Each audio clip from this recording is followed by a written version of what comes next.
Well, it's the story of a court case that we all, or not we all, but many of us lived through when it was actually happening. And, you watch the news, you're fed certain facts, and you are, you know, in the course of a day, you come to believe certain things. You kind of file it away and move on. And like many things, when you get a closer look at it, as we are doing in this series, I certainly hope, you realize things are not always as they appear.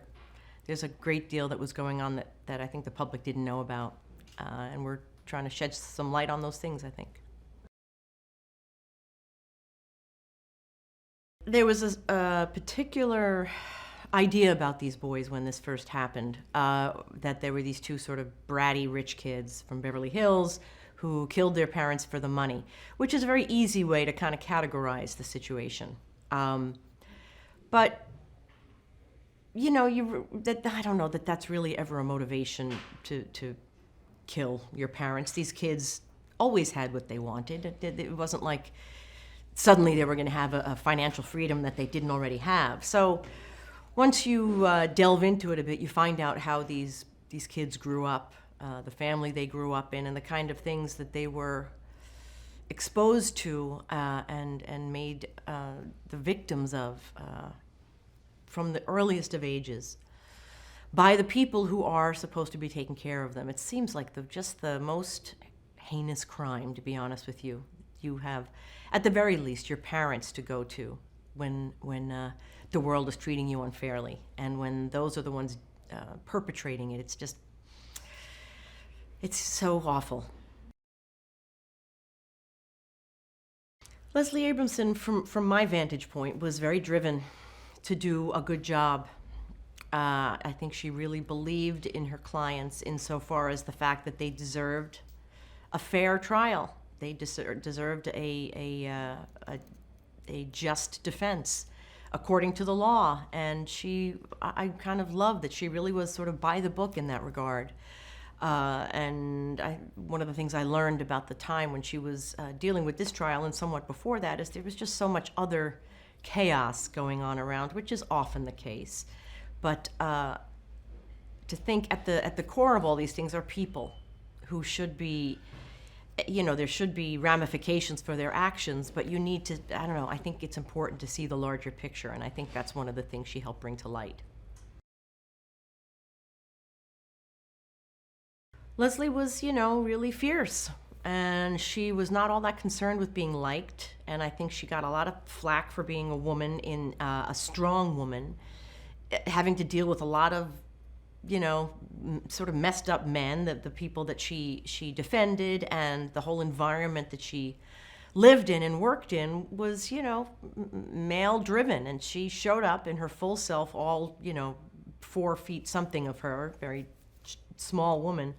And she just did her job. She did her job without complaining and without cutting corners. And it's very respectable, particularly in this day and age, that it's so much easier to be lazy and to kind of make sure everybody likes you and pull the line or whatever that expression is. And she just did her job. She did her job, and she took care of the people that she said she'd take care of. And she showed up for the media, and she let people know how she felt about things and what was right and what was wrong, and which judgments she agreed with and which ones she didn't. She was very vocal about it, and I respect that.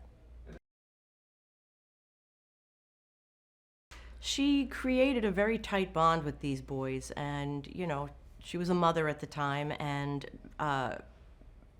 you start to understand the heartbreak in children who are raised without knowing that bond of trust that you sort of assume is a given. And she really took it seriously and was very, very, very kind and compassionate with these boys. And I think, I think also it helped the people around her, the people in court, to recognize that she was treating them like people, and like people deserving of compassion, where they may be shown in a light at the time that you would think that maybe that's not who they are, that they're evil and they're bad and they did this awful thing and they don't deserve, anything allotted to any human. And I think it was important to her that people see these boys as people. The real life stuff going on behind the scenes is not entirely unlike the real life stuff going on behind the scenes in our country right now, where you can't, if somebody had written this script, you would say, I'm sorry, nobody's going to believe this. And you find that to be the case in this as well. Just the shenanigans and the back and forth and the characters and each of them living out their own sort of neuroses in a response to this, and trying to do a trial with some semblance of legality to it, when you're dealing with so many personalities and so many mistruths, for lack of a better word. It's amazing that anything even close, facsimile of justice was served, which is, questionable in the first place. And Law and Order was starting up, the very first one, I think, when I first came to New York to pursue this career, and all my actor friends have been on Law and Order. It is sort of a New York rite of passage to have done at least one episode of Law and Order, which I did as well. And, they know how to tell a story, about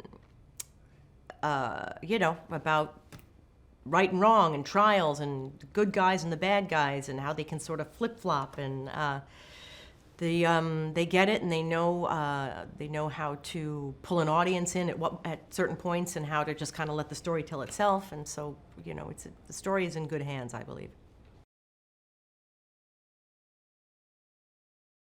I love that Lesli is passionate. She really cares about what she is doing. She cares about her clients. She cares about giving them fair trials. And she's not all that concerned about being liked, which is refreshing. And, people are pretty clear about the fact that often she's not. But it's all about her clients to her, and I think that's commendable.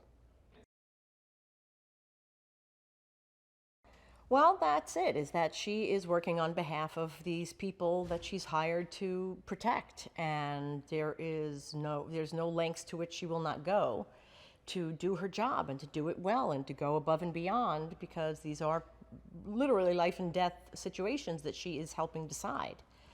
She took it very seriously, and I don't know, why else do this if you're not going to take it seriously? And was there There might have been. She is, as the scenes are written, that she is a softer person at home. She still speaks her mind, but she makes more room for other people, it seems. She is about one thing, and that's getting, the verdict that she wants, and what she needs to do to make that happen, she will do. And I think it seems a bit toned down in her personal life. I look forward to getting down to what she believes, she ended up calling an imperfect self-defense, like the way these boys, it really is not impossible to explain how something like this can happen based on what these boys had been through. And so, rather than just look at it as these boys murdered their parents, which is really what we are looking at, what went into the making of the people who would find that a reasonable action to take, that is what is important for the jury to know. And that's what Lesli is trying to make clear to them, to kind of be specifically telling them how, the kind of rage and fear that built up inside these boys, people would handle it in all different kinds of ways, but it is not impossible to imagine.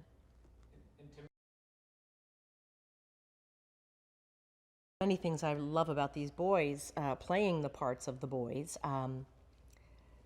They're young, and they are deeply committed to portraying the Menendez brothers in an accurate way and in an emotionally truthful way.